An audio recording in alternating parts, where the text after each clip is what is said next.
Bonjour. Cette étude a été présentée au colloque international à Montréal.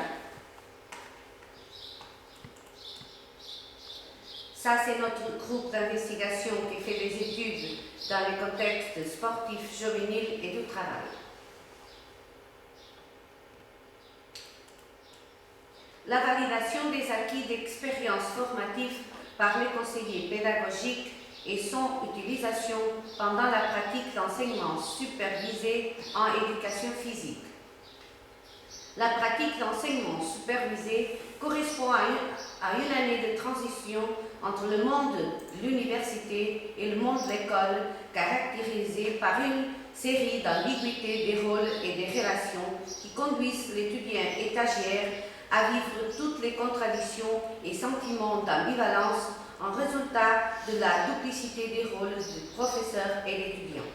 Cette situation peut conduire à l'étudiant étagère à un conflit d'identité qui apporte inconfort et insécurité pendant son expérience au process d'enseignement supervisé.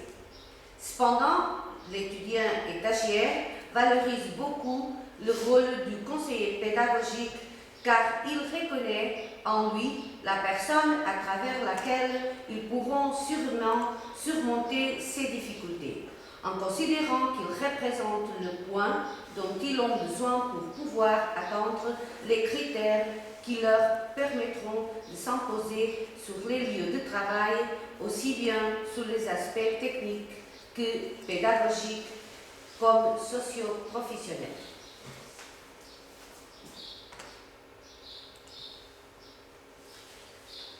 Le conseiller pédagogique, donc une référence essentielle dans tous les procès et pratiques d'enseignement supervisé, point de vue des stagiaires, des enseignants et stagiaires, car ils sont considérés les connaisseurs pratiques de la réalité du terrain, de l'enseignement en éducation physique, ainsi que la forme de renforcer les expériences professionnelles, les expériences personnelles, rendant plus facile et gratifiant cette adaptation à une nouvelle activité. La valorisation des expériences formatives est un process important dans la construction des concessions personnelles des conseillers pédagogiques sur la prestation et l'impact de son rôle et sur l'organisation de la pratique d'enseignement pédagogique en éducation physique. C'est pourquoi l'étude de la valorisation des expériences formatrices saisie par le conseiller pédagogique est justifiable, commençant naturellement par la valorisation de sa formation initiale. C'est l'objectif de l'étude. Cette étude visait à caractériser les concessions des conseillers pédagogiques sur les objectifs du procès de pratique d'enseignement supervisé, les insuffisants et difficultés initiales des étudiants étagères sur les relations qu'ils établissent avec eux et sur le profil idéal pour la performance de la fonction des conseils le conseil des process d'enseignement supervisé. Percevoir comme les influences que les conseillers pédagogiques ont subies au long de leur formation ont été perçues.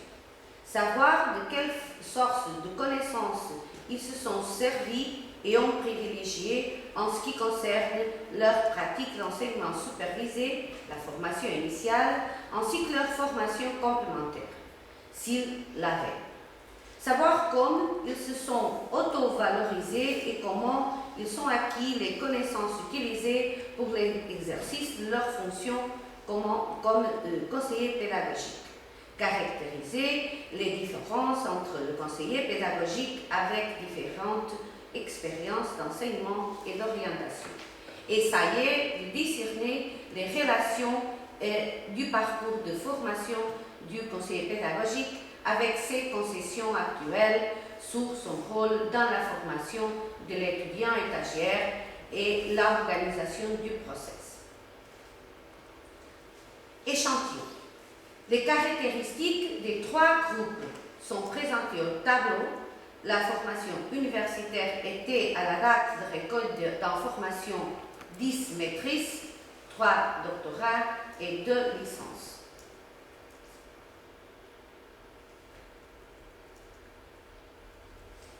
Nous avons utilisé des entretiens structurés, des réponses ouvertes pour la recueil d'informations.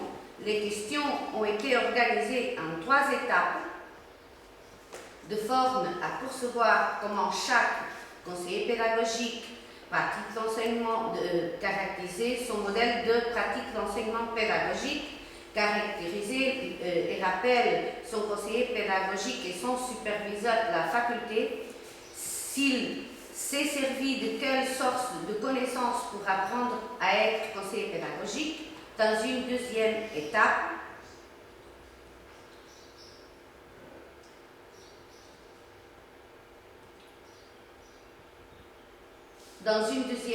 nous avons essayé de savoir comment chaque conseiller pédagogique juge l'influence dans le procès de formation et son propre procès de formation, ainsi que les propositions qu'il pense être possibles et nécessaires pour améliorer telle formation.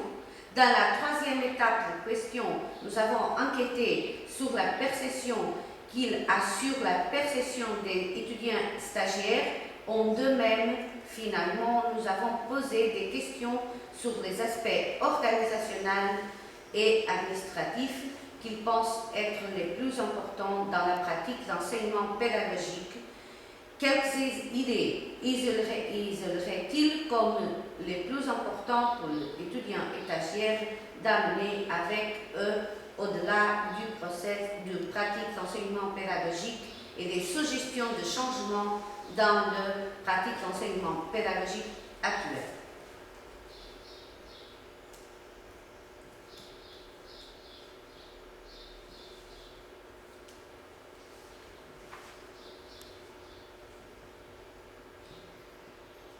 Les réponses des conseillers pédagogiques ont été transcrites sur leur ordinateur et introduites dans le programme d'analyse qualitative NVIDIA. L'expérience formatrice des CP est diverse. En ce qui concerne le modèle qui a l'encadré, ainsi que pour ce qui est des caractéristiques particulières, la participation physique, sociale et historique dans lesquelles le procès s'est déroulé et le bilan émotionnel et cognitif de l'expérience et ses effets. Naturellement, les conseillers pédagogiques attribuent une grande importance à la pratique d'enseignement supervisé dans leur formation. Mais ça n'a pas été une expérience positive et enrichissante pour tous. Si la majorité garde une mémoire positive de son pays, il y a un autre qui la considère une expérience nuisible et simplement inutile. Des principaux résultats d'études ressortent ce qui se réfère à l'impact aperçu de l'influence de la pratique d'enseignement supervisé et tous les aspects liés à elle, à une relation que les personnes interrogées développent aujourd'hui comme des enseignants et comme des conseillers pédagogiques. Il y a un large spectre d'opinions et de perceptions. Il y a des aspects négatifs perçus. La recherche d'une identité professionnelle et personnelle dans les nombreux cas couronnés de succès a été l'une des évidences de cette étude. Il y a aussi des sentiments que l'expérience vécue et perçue à la pratique d'enseignement supervisé elle-même se constitue comme un instrument de la connaissance lorsqu'elle va de pair avec la disponibilité personnelle et d'exigences professionnelles. Étant donné que les personnes organisent et construisent leur propre histoire, leur développement leur développement n'est pas seulement une fonction des plusieurs moments qu'ils traversent, mais fondamentalement dans un processus dialectique entre les facteurs environnementaux et la façon comme chacun s'utilise. D'une autre option d'encadrer toutes les informations et leur faisant référence, puisque selon Marcelo Garcia, les développements professionnels des enseignants, entendus comme un processus d'apprentissage, se réfèrent à quelqu'un et à quelque chose dans un contexte donné. Cependant, et selon Hall et Orle, le traitement des étapes de préoccupation des enseignements est évolué. Seulement, un accès plus profond à l'histoire de vie, profession de chacun, permettrait de mettre en rapport le contexte et l'expérience acquise en identifiant les phases d'évolution des enseignants. L'appréciation des données de cette étude nous ont permis de tirer des conclusions suivantes. Les conseillers pédagogiques attribuent une importance particulière et différenciée aux différentes sources de connaissances et expériences dans leur formation personnelle comme des conseillers pédagogiques. En ce qui concerne